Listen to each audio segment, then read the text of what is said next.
is every time a Ferrari wins in Formula 1, the following days the sun seems to be brighter, the air seems cleaner, life just seems better when there's a Ferrari on the top step of the podium. Hello everybody, welcome back to the Apex to Apex podcast with your host, me, Stanley Jones, where we discuss all things Formula 1 and MotoGP. Anyone who has watched this podcast before knows how it works now. The episodes, we've just had a race weekend complete in Barcelona with Formula 1, and may I say it was the first weekend I've really probably enjoyed this weekend in Formula 1, as it gave us a reminder of just how important certain elements are of racing, especially in Formula 1 nowadays with the dreadful engines. The reason why the race, I think, happened in the way it did and was as entertaining as it was is because we saw actual tyre degradation, we saw actual tyre wear, tyre management, which then in turn brought along strategies. And now strategies is something which I think is very important in Formula 1, it always has been.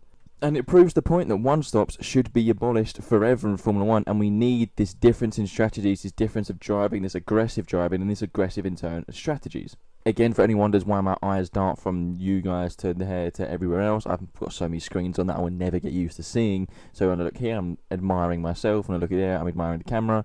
All my eyes wander off. But anyway, if we focus on the actual race results from this weekend, it was the return to the top of the podium for Lewis Hamilton, or Sir Lewis Hamilton as he's now known, and for Ferrari. Ferrari's first victory since Mexico 2024 with Carlos Sainz. Hamilton's first victory in 600 odd days, wherever one it was, I don't know the exact number. And one thing I will say, and this is true, is every time a Ferrari wins in Formula 1, the following days the sun seems to be brighter, the air seems cleaner, life just seems better when there's a Ferrari on the top step of the podium. Sebastian Vettel obviously said the famous quote 10 years ago now, saying, even if you're not a Ferrari fan, everyone is a Ferrari fan. And it's true, there's something different about this team, there's something about their aura, there's something about when there's that red on the top step of the podium. Of course, this was Hamilton's first win in the red. It was again another podium. He picked up his first podium for the Italian team at the start of the season in China, and since then, since he stopped using the simulator before Canada, he's been on a very, very good run of form, with second in Canada, second in Monaco, and now a first in Spain. And let me tell you, he deserved this win in Spain, and so did Ferrari. Whether you like Hamilton or not, I'm never complaining about a Ferrari on the top step of the podium. And yes, I'm also pleased that Mercedes did not carry on their winning streak. One thing's for sure is a single race win will probably not mean more to Hamilton than this one, considering the battles and the struggles he had last year in the Ferrari, where he doubted himself and probably contemplated retirement at a few points last season because of his performances. But he's changed the things, he's changed his engineer, he's changed the team around him, he's changed a lot of things to the car and the setup. And now this era of cars, this generation, obviously suits him a lot more than the previous generation. But he was superb. Again, whether you like Hamilton or not, you cannot fault the drive he put in throughout the weekend.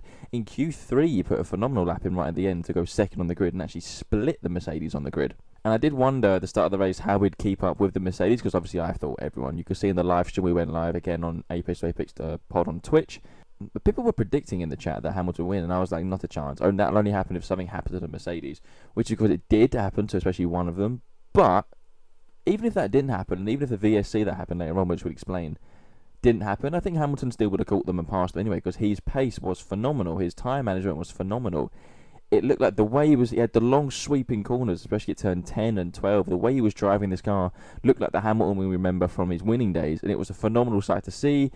Again, when a Ferrari wins, you'll never catch me complaining. People were confused, I remember at the start, when Ferrari went for this aggressive strategy. They went for a 3-stop in the end. And I liked it. I liked it early on because you could see they had intent with this. They believed they could cause the Mercedes some trouble. And there was a point when the Mercedes are so focused on each other, I don't think they realised Hamilton was eking the gap to them down, well inside the pit window. And then when the VSC happened, of course, that went on Hamilton's side. But they kind of went under the radar doing what they were doing. It was an impressive drive. And I love the fact that Ferrari, one, got the strategy correct and didn't make a mistake. And two, stuck with being aggressive. They stuck to what Hamilton, I think, would have wanted them to do. And as I said, no win will mean more than him. No single win will mean more to Hamilton than his first in the famous red team. And this was Hamilton at his best, and it was also Ferrari at the best. We'll talk about Leclerc in a second, because of the other side of the garage, the fortunes were very different. But it was good to see Ferrari not dominant, but it was dominant in the end. I think the gap of the line was 19 seconds.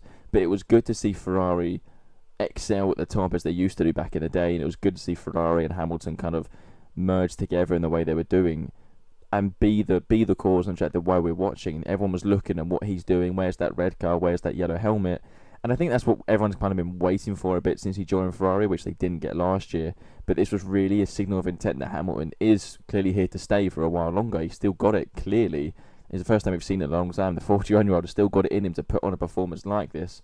And when everything comes together as it did, what a sight it was as well. And it was also a result that I think Formula 1 needed. There's been a lot of negative things. Yes, I've been one of them. I don't shy away from that.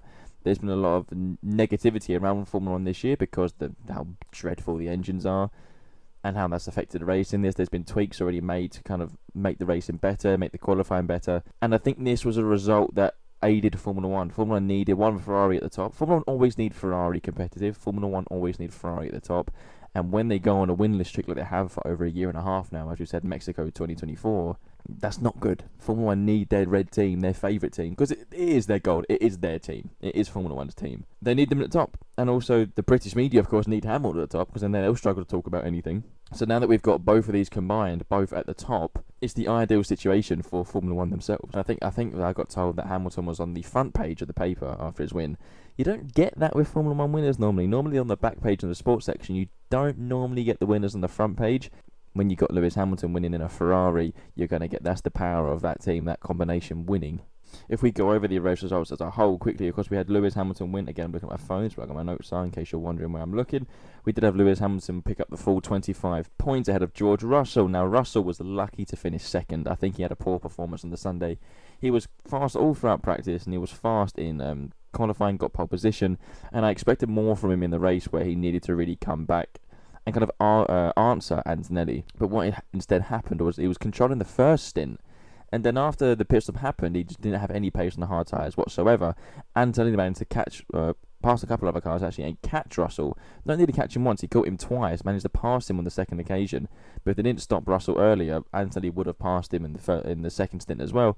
And Antonelli really was unlucky because, of course, Antonelli was the one that broke down. There's a clip I put out on the socials of the reaction when Antonelli did break down. If you follow the Apex to Apex podcast page on Instagram and TikTok, you'll see it. Antonelli was lucky breakdown because he just passed Russell to secure what would have been a secure second place, and then he broke down coming out of turn 5, which did George Russell a huge favour. I predicted Antonelli would break down because Mercedes power unit, despite being the best, we all know is the best one. Even though the ADOU things haven't said the Red Bull one is the best one, somehow the Mercedes power unit is still the best PU.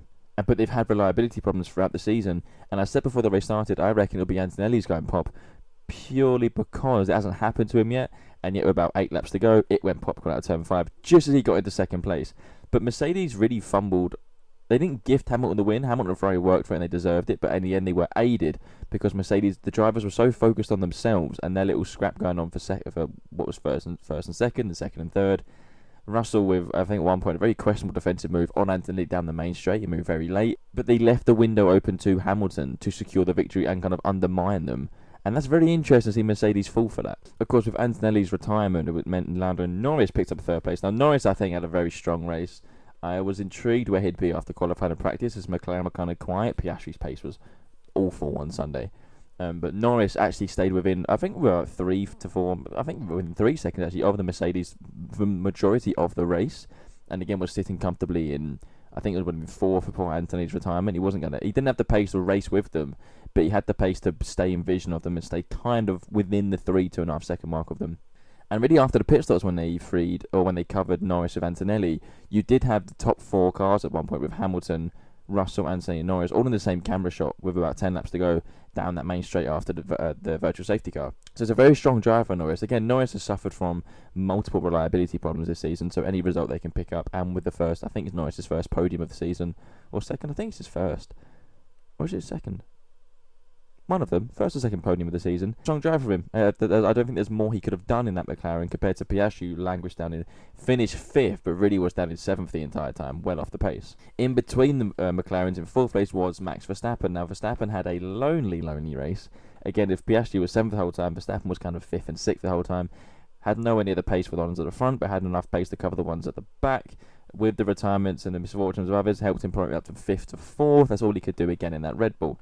Now, he did get off the line okay. I'm not going to say he got a good start, but my prediction was a Red Bull was going to get a dreadful launch. And that happened with Hadjar. Both Red Bulls kind of launched equally. Verstappen had a better second part of the launch, and Hadjar just had the usual Red Bull bogged down at the start, dropped down to I think 15th in the end into turn 1, and came across the line in 6th, so did recover points. He did some good overtakes in turn 3. Speaking of turn 3, Hadjar had a couple good overtakes outside of turn 3. There was clearly grip there on the outside, because I think Hamilton had a fantastic one on Piastri in turn 3. So did Leclerc on Piastri as well. So the Ferraris loved it. A lot of drivers loved the outside of turn 3 and turn 4. So there was definitely grip for whatever reason at the outside of this corner. But as I said, you had Piastri in 5th. In 6th place was Hadjar. We are in the Twitch chat, we made a thing called a BOTR trophy, the best of the rest trophy, because initially we were having a hate watch focusing on what's happening behind the top group, and then we realised actually quite a good race is happening in front of us. But the BOTR trophy for the Spanish Grand Prix does go to Pierre Gasly, who finished 7th in the Alpine. Alpine made a weird decision with their team orders to swap the drivers around at one point, which I thought was kind of unfair on Colapinto, who did finish in 10th place in the end, dropped down the points, and now I can see why they did it, why they put Gasly ahead at the time. But Gasly did come home in 7th, Aloni 7th. Liam Lawson again, Lindblad, I think brilliant from both of them in 8th and 9th. Again, double points for the RB team. Lindblad is really impressing in his rookie season, I think. And Lawson is quietly going about a very, very strong season. It's taken him a while to really get his feet down in Formula 1. But now he's really, I think, every weekend he's been consistently in that lower end of the points, which is exactly what he needs to be doing at this point of his career for a drive, since he got chucked out of the Red Bull team early. And he's recovered well, and he's, I think, put in a very strong, almost like a leadership role with Lindblad now, because they always seem to be near each other. As we said, Colapinto brought the points home in 10th. Now, we did again make a prediction in the chat, there was going to be 6 retirements in the race. I believe there was 8. I'm going to count 8. Albon came back out, and I'm going to tell you why him and Hulkenberg's retirement was very, very weird. But I'm going to count 8, and the big ones were Leclerc. So when Antonelli broke down coming out of turn 5, ironically at the same time, Behrman broke down another part of the track quietly, and the camera cut to Leclerc when Antonelli's going slow in the gravel, coming out the gravel, because Leclerc lost hydraulics coming out of turn 2. And of course, when you lose that, you lose power steering, you lose the BBW system, the brake-by-wire system, and your day is done. Leclerc will be kicking himself for how his weekend unravelled. We'll get into that shortly in a second, but how his weekend unravelled from qualifying to the race, considering he would have had, I think, the same pace as Hamilton to take on the Mercedes. But again, Leclerc scored nothing, just like Antonelli and Behrman. Albon had to retire because his T-cam was loose.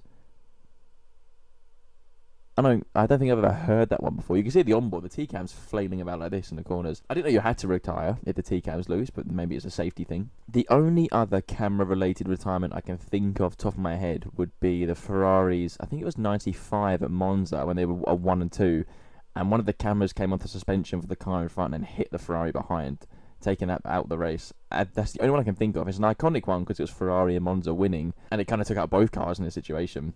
But I can't think of another camera-related retirement in Formula 1, in recent years anyway. Yes, we had Albon. He came back out, but like 8 or 11 laps down, so I'm going to count him as a retirement. Alonso retired again with a gearbox problem, as did Lance Stroll, so again, both Aston Martins out of the race, didn't make the full distance. It was Alonso's retirement which caused the all-important VSC that favoured Hamilton's pit stop to come out ahead of the Mercedes. Bottas quietly retired, and I think Hulkenberg might have the unluckiest retirement, even compared to Albon's T-cam one. Hulkenberg was doing a good drive round. He was actually fighting Lawson for that lower end of the points in the top 10. And Lawson, I think, coming out of turn 12 on the left rear, kicked some gravel in the air. One gravel stone happened to hit the emergency stop in Hulkenberg's car. A tiny button. You'll see a red E on the engine cover, kind of to the left side of the driver's head. If anything hits that, of course, it shuts down all the power. One stone of gravel happened to hit this tiny little button, which shut Hulkenberg's car off, and that's it, game over from there. And you did feel from Hulkenberg after that. But if we focus on the driver standings right now, Antonelli still leads. He did win 5 races in a row, and now the Mercedes streak, thankfully, has come to an end. Anthony does lead on 156 points, and Lewis Hamilton is still second in the standings. I didn't notice he jumped Russell after Monaco, but he remains second in the standings on 115 points after picking up his first win of the season, and Russell in third, 9 points behind on 106. Leclerc is fourth, leading the McLaren's Norris, leading Piastri, and Verstappen fills up on 55 points in 7th. I'll mention Leclerc quickly. Of course, we've praised Hamilton as we should, as he deserves to praise for the drive and performance he put in, and then I mentioned we'll discuss briefly the other side of the garage being Charles Leclerc. I just said what happened to him. Leclerc will be kicking himself. I think there was a point in the weekend in the race where Leclerc was spitting blood in his helmet, because going into Q3, more eyes were on Leclerc's pace to fight the Mercedes than Hamilton himself. But what Leclerc did is, it sums up his form at the minute. He's in a dreadful run of form. is he came into turn 4 in his Q3 lap fighting for pole, because I think he would have fought for pole on Bryn front row, I think. Came into turn 4, the rear snapped on him, and when he corrected it, it's a typical Leclerc crash where he overcorrected it, and then the grip bit again, sent him left into the wall, so Leclerc had to start 10th. But the pace throughout the weekend was there for Charles Leclerc, and that's why he'd be kicking himself. And I think there's a point in the race where he worked his way up, he caught the back of the pack with Piastri and Verstappen and ones like that, and had a good scrap with Verstappen. They didn't actually go wheel to wheel, but they were matching each other's lap time a lot, so it showed actually, I saw actually, speaking of this, Verstappen in the stat chart afterwards, average race pace, Verstappen had the second highest race pace. How in the world has he secured that in that track of a Red Bull? And did it quietly as well, but couldn't make a dent into the gap.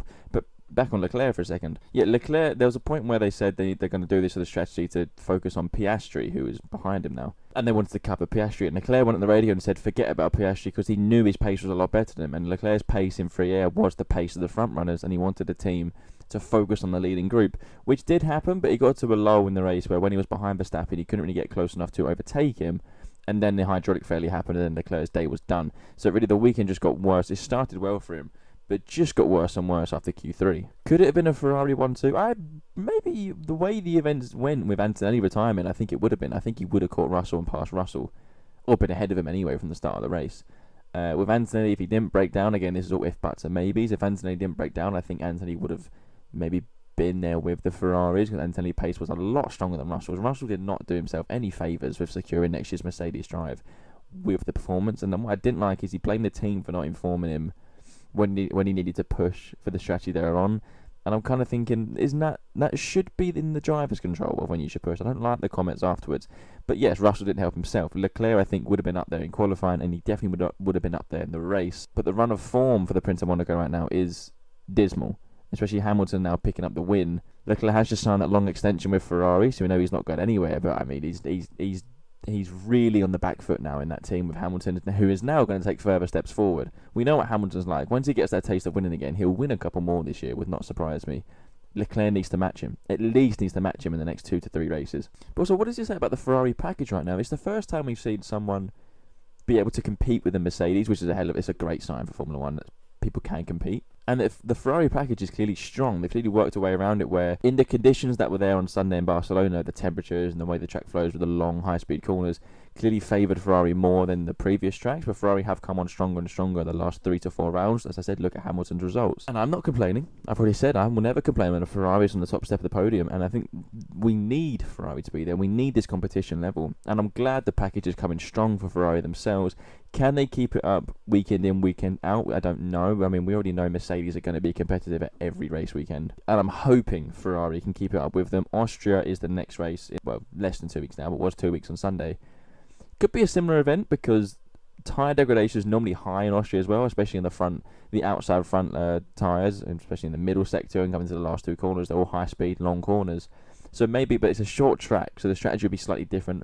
Wouldn't surprise me if it would be a 2-stop there. I love a 2-stop or a 3-stop. I think that mixture of strategy is really missed in Formula 1. But I've mentioned Mercedes a few times. Let's focus on them for now. As I said, really in Sunday, they didn't self-destruct, but they kind of did in real time with what they were doing in their strategy, and destroying their own race while Hamilton was sneaking into their window. The intra-team battle between George Russell and Antonelli, of course, this is Russell needing to reply to Antonelli for the sake of his own Mercedes career. And he replied in qualifying, but he struggled in the race. As I said, Antonelli caught him twice and ended up passing him before breaking down. But the battle that drivers were doing with each other, it's like they forgot there were other cars on track, and the team, they were so focused on not taking each other out. Of course, the Spanish GP is now famous for a Mercedes collision in 2016. But they were so focused on sorting each other out, they let Hamilton go under the radar and put himself and his team in this position to undercut them, or even overcut them, whatever the three-stop strategy was. Because Mercedes didn't go aggressive enough with their strategy, whereas Ferrari did. And for once, the aggressive strategy worked. Yes, there was benefits, as we said, the VSC. But even without the VSC, Hamilton would have caught them. He would have had the fresher tyres, he would have caught them, he would have passed them. Russell was too focused on what Antonelli was doing. Antonelli was too focused on what Russell was doing. And it's like they forgot that they can have competition this year. You can see I'm smiling from it if you're watching the podcast on YouTube, because it was enjoyable to watch them under pressure, and it was enjoyable to watch. Okay, they're making mistakes. The mistakes even at the front. Maybe they got already too comfortable being at the front on their own. They forgot they got other cars to worry about, and now they clearly have the Ferrari to worry about. I, of course, already mentioned Anthony's breakdown coming out of turn 5 with just a few laps to go after he was in second place. gifted George Russell second. I said earlier, Russell was, I think, very fortunate to keep second.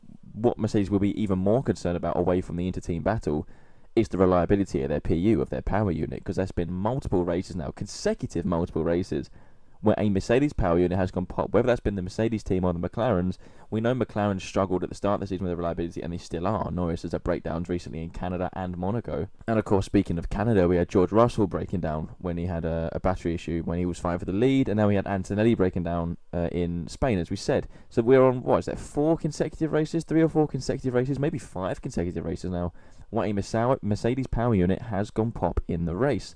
Yes, they've made a good power unit. Yes, it's clearly, for whatever reason, it might be the ratio, it might be something else. For whatever reason why this power unit is the best on the grid, despite what the ridiculous ADOU says, there's something fundamentally wrong with the reliability aspect. And there's something which is now going to concern them, I think, for the remainder of the season.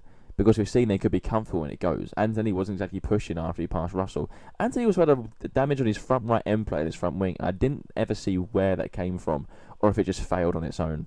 But yes, they were costing each other time with their battles on track. Now, I don't like team orders. I think scraps like this should end up on the track. I don't like when teams get involved. Mercedes tried to get involved, and basically Anthony was ordering on a track limit warning anyway. So one more track limit, which the FIA admitted he should have got afterwards anyway, and gave him a 5-second penalty, despite it being retired already. So that's a weird one. But yeah, they repeatedly warned him about his track limits warning. They warned them about racing each other too close. They can't risk contact. I like the fact they're racing on track. I like the fact that these battles should be decided on track. I hate team orders, as I said. They should, again, be banned from Formula 1. The drivers should sort it out themselves on track. And that's what they were doing. But when you're doing that, of course, the cost of that is lap time. When you got someone like Hamilton and Ferrari who were on form on this day, said they didn't gift it to Hamilton, but they opened the door for him to be able to put himself in that position to win the Grand Prix. And when you give someone like Hamilton, who was hungry for a win and his first win with Ferrari, he was never going to turn that down. Is the dynamic now of the two drivers actually hurting Mercedes? I think we've seen it a couple of times where it could. This is the first time it's cost a team the win this season. It's cost the team the winning result throughout the whole season. And it will be interesting to see the dynamic going forward now as how they'll battle each other now that they've cost the team a victory. And that's where the difference is. Before, when they still finished first and second, first and third, wherever it was, when you've cost a team a victory, that's when the difference maker happens, because you've just gave another team, their rivals, the first place trophy. That's when the mentality switches of they need to take it seriously to not cost the team. Yes, the driver championship is important for the drivers, but for the team is what's important. And this always happens when it's an inter-team rivalry. That's why I kind of like inter-team rivalries, because it gets messy, and I like that messy side of it. Now, I will say this. Both Mercedes drivers, I think, were scrappy on Sunday. I said George Russell lacked pace, especially on the hard tyres after the first stint, and really was slow compared to what he should have been. He should have been faster, and he was scrappy, I think, in his defensive...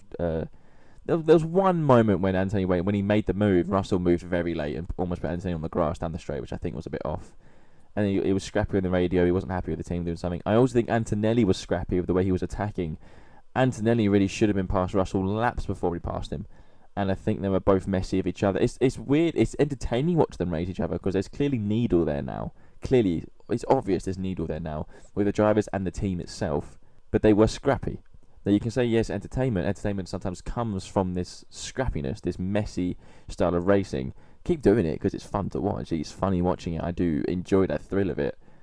But I'm not going to praise the Mercedes drivers. Antonelli was stronger than Russell again. Yes, you can recover, well done, Antonelli. He's now a 5-time Grand Prix winner. He now needs to know he's made that step quickly, but if he can make that step quickly of learning, he needs to make the next step quickly of learning, where he should have cleared Russell laps before. He should have been well clear of him. Of course, he can't do anything with his power unit failing, but he shouldn't have had the track limit warning, really. Yes, it happens, but he had it early. I think he had it on within the first 30 laps, and he had to be careful for the remainder of the laps, another 36 laps to go or something, I believe it was, around that time when the track limit warning came through. And I think they were both scrappy, and I think the team was scrappy. The team didn't react enough to Ferrari's strategy. Again, I said they were focused on their own drivers. They forgot they've got another 20 cars behind them wanting to beat them. And I think the most damning verdict for Mercedes... Oh, the lighting's having fun there, isn't it? I think the most damning verdict for Mercedes is... I refuse to say they gifted Hamilton and Ferrari that win. Hamilton and Ferrari, let me make it clear again, deserved that victory. They pushed, they had the pace, they were fantastic with the aggressive 3-stop strategy, and that they fully deserved the result they got. Mercedes did not gift it to them. Mercedes just helped them. They gave them a helping hand to be able to undermine the Mercedes team. And that's the fault of the drivers and the team itself for not reacting. Their focus was clearly on It was almost like a selfish, arrogant focus that no one can beat them on a Sunday, which I was starting to believe. I did say at some point in the stream, there's a genuine chance Mercedes could win every race this season. Thankfully, I was wrong, and thankfully Hamilton and Ferrari proved me wrong. I'm so glad Ferrari. As I said, look how bright the sun is if you can see the video on the YouTube channel. Everything's brighter when Ferrari win, and we need more of it. But Mercedes gave a helping hand to Ferrari. They didn't gift it to them. They gave that helping hand Ferrari and Hamilton needed to overcome them, and that's exactly what happened. Now, I've mentioned the rest of what happened in their races, and I'll touch on it again briefly. The likes of Norris and Verstappen and Lawson and the strange retirements. Again, I can't get over the T-Cam retirement and the gravel and the Hulkenberg's emergency stop. And that sums up Hulkenberg's career, is that amount of bad luck for it to hit that exact spot it needs to shut the whole car down. The dynamic in the McLaren team's interesting now, because Norris has really come forward the last couple of rounds despite the reliability problems. And he's kind of putting Piastri in the shade this season. Piastri has not been comfortable in this car. I think once. I think Japan might have been the only time Piastri's kind of been competitive, at least with, or just a little bit ahead of Norris. But Norris really in Spain put his best foot forward, and led that McLaren team. And Norris impressed me. Norris was very impressive to stay within that time zone, that 3-second time gap to the Mercedes drivers throughout the entire time. When clearly the McLaren didn't have the pace, it's good to see the drivers are now able to, even though they can't really do as much as they used to be able to, and as much as they should be able to do to show their drivers' talent. Clearly, some of them are able to show they found out to push a little bit more than what the car will allow them with the slight tweaks to deployment, which is good. It's not anywhere near where it should be. Hopefully next year the change to the 58-42 ratio, it makes much more of a difference. I'm glad that drivers are finding their way around it to push and show how good they can be. In a way, of course, the deployment is still restricted him, but Norris was able to do it on Sunday, where he kept with Mercedes well ahead of Piastri. I think he was near 30 seconds ahead of Piastri, over the line. I said Verstappen, the word I wrote down here was Verstappen was in no man's land, because he was. Even he said it was a boring race. And the problem for Verstappen, and the problem for Red Bull, is that's the ceiling for that car. With retirements, the ceiling is fourth. With things going their way, yeah, third in Canada with similar retirements. They can't expect more. They can't expect Verstappen to be fighting for victories this season. He's already fighting for fourth. Is a big enough result for them. And there's weird communication happening at the minute with Red Bull and Verstappen. I think Red Bull are expecting the announcement from Verstappen that he will leave. I cannot see Verstappen saying that, especially if Toto Wolff especially if George Russell continues this form of not being good enough in the Mercedes. Toto Wolff will be snapping at the heels to get Verstappen in that car. I think Red Bull are waiting for that. I think Verstappen would be right too. Again, the rumours are happening now that he has that clause in his contract like last year, where if he's not in the top two come the summer break, he can leave. He's not going to be in the top two. He's not going to be in the top five. He's seventh at the minute, well off it. So I think that's expected. And I think Red Bull know that's expected, especially with GP leaving to go McLaren soon. I think Red Bull are preparing for the demise more than they wish they'd like to be. But they're not going to get a win this year if things don't go drastically wrong for other teams. They can expect fourth as a good result. And that's the maximum that Max can actually pull out from that car. Hadjar recovered to wherever, I think it was 6th or 7th in the end, as we said. After 6th in the end it was, with his bad start. Red Bull can't expect more than that. And the fact that their power unit has been rated the highest, the top one by the FIA for the ADOU is ridiculous. I think that's it sums up how much of a fast the ADOU thing is anyway, but it's a fast. It's ridiculous. I don't like it, as you can tell. But the chassis for Red Bull, you take away the engine, even though they have the best power unit on the grid, clearly they've made a decent one. The chassis is dreadful, and you can't turn a car around like this in a season. This would be 2 or 3 years to turn this car around now. Verstappen won't be there for that. And if Verstappen leaves Red Bull, good luck Red Bull. They're going to be nowhere near the front. Now, the reason why I believe this race was as entertaining as it was, and what it proved, is that strategy is everything in Formula 1. This is something that really I've believed for a long time is the case. Once strategy is involved and you get a 2 or 3 stop and there is tyre degradation, Pirelli don't make good tyres in Formula 1. They just don't. I don't want to see a tyre that can do 60 laps and can do a race distance if you pitted on lap 5. I don't want to see it. Never make that again. And they've made it every season. You had a combination of aggressive driving in Spain for the Sunday race with tyre degradation, which threw in strategies and made the strategist earn the money they get, right? But what this ain't able to do is, because you had the shorter stints, the 2 or 3 stops, especially the 3 stoppers like Hamilton, you had these shorter stints where the drivers can push while saving. And that's the skill that the top Formula 1 drivers have. And it meant for more aggressive drivers, it meant for harsher drivers, it meant the drivers were pushing more and more. And were more physically exhaustive. You saw at the end of the race, the last 10, 20 laps, Antonelli was really the long right-handed. So imagine turn 3 and turn 4 and turn 14 and 13, the last 2 corners. They're all right-handers here. His neck is here. I'm going to go this way so you can see them, so I can talk into the mic. His neck is here because he physically couldn't hold his head up anymore on these long right-handers because they were driving more aggressively. And I love to see that in Formula 1. 2 and 3 stop is what makes races entertaining and what mixes things up. And you can never predict what's happening, and then throw in a VSC or a safety car. You can never predict what's going to happen. And that's what Formula 1 needs. Formula 1 misses this mixture of strategies. We've had too many one-stop the last 10 years, 5 to 10 years. Far too many one-stops. I'm not saying make 2-stops mandatory, because we tried that at Monaco.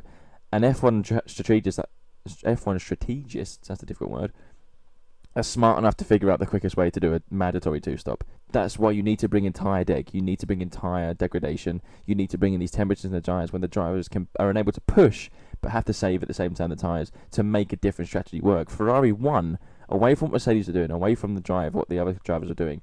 Ferrari won with Hamilton's pace because they opted for the aggressive 3-stop, and it was the perfect strategy to do. Then you have to argue, why are Pirelli unable to make the tyres like this for every race weekend? It's not. They've had long enough in the sport to do this. This is my problem with Pirelli. They've had long enough in the sport now to make the tyres as they were. They used to do it back in the 2012, 2013 days, and then they just made them indestructible after that.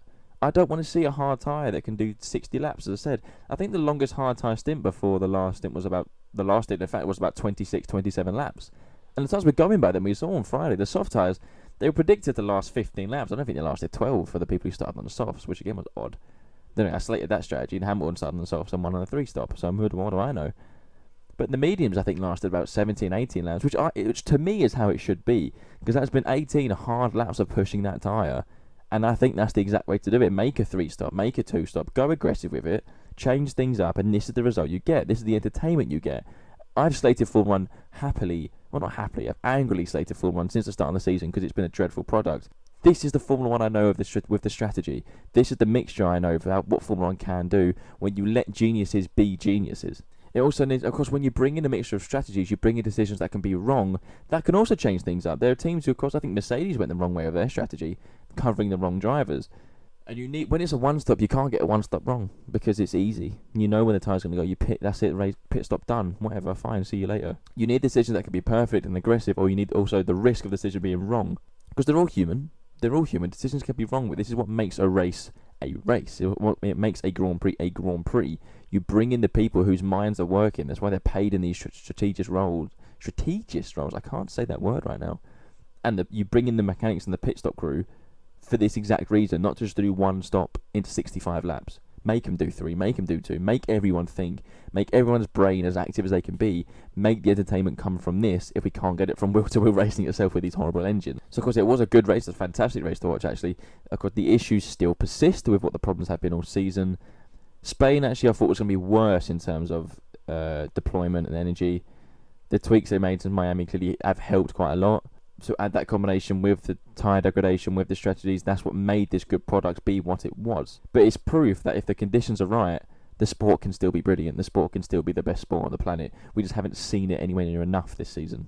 Anyway, it's a shorter podcast this episode. This is purely a race review. We do have the upcoming Grand Prix of MotoGP in Brno. Now, oddly enough, it feels weird, MotoGP was not on last weekend since we had Marquez's win at the Balloton Park circuit. And we have, as I said, Brno coming up this weekend. Now, I'll do a quick track review or a track guide of Brno right now. It's a very long track, but we have that coming up this weekend. We will be live, of course, for Twitch on Saturday's sprint race and Sunday's main race. Now, Brno is only 14 corners, but it's a very, very long lap and it's very physical. The adulation, I was going to say the hills and the adulation, or adulation, and I combine it as a hudulation. That's a word now. The hudulation of Brno and the hills is what makes it so physical on the riders. You come down the main straight. It's quite a short straight. I mean, actually, it's not from the last corner to turn 1. It's a long right-hander, and it comes back in itself. So it's kind of like a long hairpin. It's very odd. There's 2 apexes. So there's the initial apex when you lean in, and there's 2 lines to this. You either stay on the inside along the white line of the curb, or you can risk going a little bit wider and find that invisible apex to look at the exit.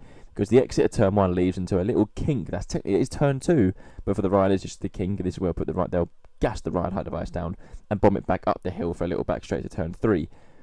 If you take the wider line in the turn 1 mid corner, you're going to have a better and easier exit out of turn 1 into turn 2 for that kink.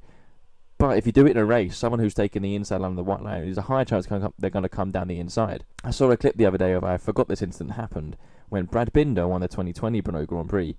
It was Binder, no, it was Polispargo, sorry, when he had the wide line at the mid-corner turn 1, Zarco on the inside, and of course when you're leaning right, the guy on the inside line cannot see where the other guy is. Polispargo in this situation should have seen where Zarco is. They were going for the same bit of tarmac before the kink of turn 2, they made the collision, Polispargo and the gravel out the race. So you come at the kink, again, I'm not going to call it a corner, it's turn 2, it's a kink left.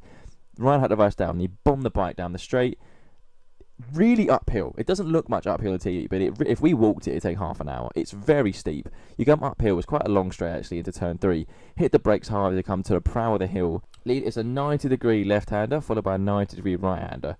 A long chicane, because it's not like it's a flip-flop. You have a second or two between you lean it right.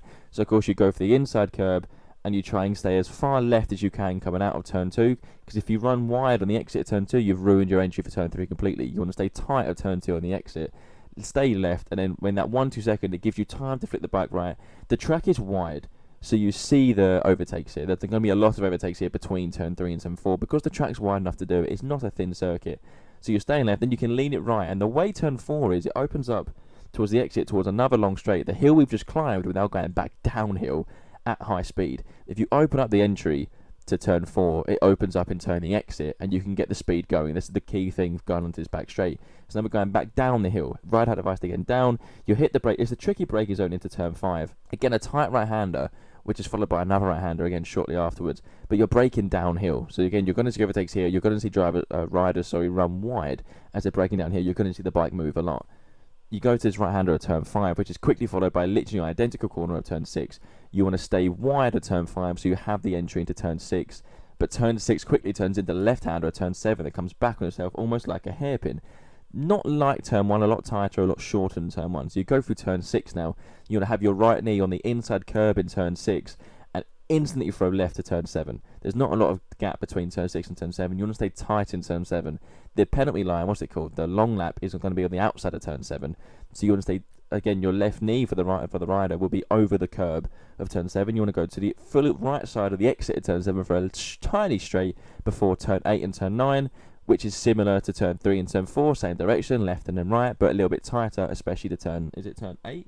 Turn 8, yes, is tighter. So you've got the riders normally, weirdly enough, when they come out of turn 7, they use the exit curb. They don't use the track. They're that far wide to come out of turn 7. They're going to be on the curb. Braking into turn 8, left-hander, again, left knee over the curb, and then a quick flip-flop to turn 9. Turn 9 is a lot tighter than turn 8.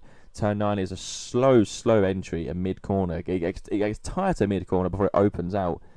Now, the reason why turn 9 is probably the most important corner out of all this section is because of the length of the straight between turn 9 and turn 10, and again, it's downhill. And when I say downhill, I don't mean a little bump, I mean fully downhill. The riders need to get the exit speed coming out of turn 10. Use all the exit coming out, because you have to carry the speed, otherwise you'll get slaughtered down this straight, down the hill. Again, braking into turn 10. Turn 10 is a long hairpin, again, like turn 1, but shorter and thinner. Downhill braking again. Lean in. Again, there's two lines here, so you can either stay tight on the white line and guide it round the inside curb, or I think the line that's better is a lot of riders tend to V it. So what I mean by V it is you come in a bit deep, you kind of miss the first apex, but you're able to pick the bike up and go. It's not a hairpin like Suzuka hairpin, for example, or a hairpin where it's a hairpin, or where it's what do they call it? They call it a handbrake hairpin, don't they? We market used to do it a lot on the Honda. Not quite like that V, so maybe more like a U. Well, let's say a U, but you can take a wider line, and it means you can pinpoint your exit out of turn 10 back up the hill to get the speed onto another little straight before a big climb uphill to another quick chicane. It's one of those corners, a lot of corners at this track, exit is more important than entry, especially because you're going back uphill, then downhill, then downhill, and a lot of the corners open up for the rider to carry that speed through. So let's say you come out of the hairpin in turn 10, you carry the speed through, let's say you're in second gear, click it up to third gear, fourth gear, fifth gear, it climbs, and suddenly it climbs quickly steep right as you're braking, right as the riders begin braking for this chicane of turn 11 and 12 is when the hill really climbs. So they're losing a lot of speed. You'll see crashes here at the front a lot, because this is where riders can be greedy on the front because of their braking uphill. They can use more. It's a tight turn 11. You're going to see overtakes here. Again, it's not instantly into 12 turns. A little gap, maybe a second or two before leaning into rider 12. But you lean into 11, every rider will be in the inside curb at this point. And you've seen riders in the past, you either make the move, because the track is so wide, you can either make the move at the weird entry of 11, which again is uphill, And you continue to climb uphill going up to turn 12. So you go about 11, then you lean right for turn 12, still climbing uphill. You can see riders, if they're right behind into 11, there's enough time and gap to then surprise them and flip down the inside of turn 12. Turn 12, again, the same story. Tight on entry, still climbing uphill, by the way. But the entry is huge. The exit, is huge. The exit's massive. The exit's wide. You have to carry the speed through the apex into the exit and then bomb it up. Again, we're still climbing uphill, remember. We're going back up to the very highest point of the circuit, coming up to the last two corners. 12, 13 and 14, which is near identical to turn 3 and turn 4, left and right. You're coming back up the hill again, you're braking at the prow of the hill. You'll see the riders, there's a great camera shot where they come over and you see them on the brakes instantly. Lean in, turn left, you can't run wide. If you run wide, again, it's one of those where you affect the entry for the last corner, and the last corner opens up so much at the exit and you need the speed to the straight. You stick to the left as much as you can at the penultimate corner of turn 13. You then throw it right. Again, it's not straight away, but you have enough, a second or two, to lean it right. Riders again, sorry. I always do that. Drivers and riders, riders and drivers. You know what I mean. Pilotes, pilots. You can follow them into turn 13, and you have room to then make a surprise and bomb down the inside of turn 14 if the riders, or if you've caught the rider in front off guard. Lean into 14. 14 is not tight at all. You can pick up the throttle early on in 14, well early into the corner, and then carry the speed wide onto the exit curb and down back the main straight. That's the lap of Brno. 14 corners, but a very long lap, a very physical lap, a very classic track that all the riders actually enjoy. However, that will be it for today's episode. Thank you for listening to another episode of Apex to Apex podcast. As I said, we look forward to MotoGP this weekend, which will be live, of course, on Twitch Saturday and Sunday. Apex to Apex pod on Twitch. If you don't follow and subscribe, we're building up the viewership there quite well, and I'm continuing to enjoy every single one. Thank you to anyone who has been involved in the chat and in the streams so far. Make sure you follow this podcast on Instagram and Spotify itself and YouTube.